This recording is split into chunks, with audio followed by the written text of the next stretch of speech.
Hello everyone, তোমরা কেমন আছো? হোম মেকার পূজাতে তোমাদের সবাইকে স্বাগত।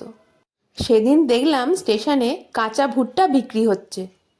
কোনো কিছু না ভেবেই হঠাৎ করে এক প্যাকেট ভুট্টা কিনেই নিলাম। সেই স্কুল লাইফের পর এই প্রথম আমি এতদিন পরে ভুট্টা দেখতে পেলাম। তখন অবশ্য ওই মাটির উনুনে ভুট্টা পুড়িয়ে খাওয়া হতো, তাও বাড়িতে নয়, বাইরে থেকেই কিনে এনে খাওয়া হতো। ভুট্টার খোসাগুলোকে খুব ভালোভাবে ছাড়িয়ে নিচ্ছি।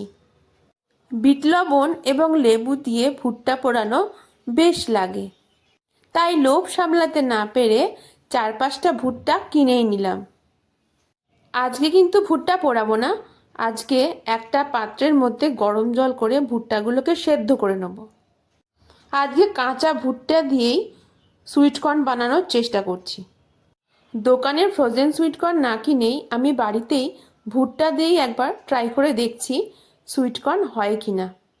আমি এখানে 1/2 চামচ মতো লবণও অ্যাড করে দেব।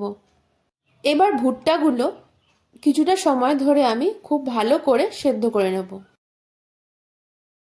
ভুট্টাগুলো কিন্তু খুব ভালোভাবে সেদ্ধ হয়ে গেছে। এবার গরম অবস্থায় একটু ছাড়িয়ে নিলে কি হবে, খুব তাড়াতাড়ি দানাগুলো বেরিয়ে আসবে। ছুরি দিয়েও কেটে নেওয়া যায়, তাতে কোনো সমস্যা নেই। এই যে কত সুন্দর সুইট কর্ন তৈরি হয়ে গেছে। এইভাবে বাড়িতেই সুইট কর্ন বানিয়ে নিও।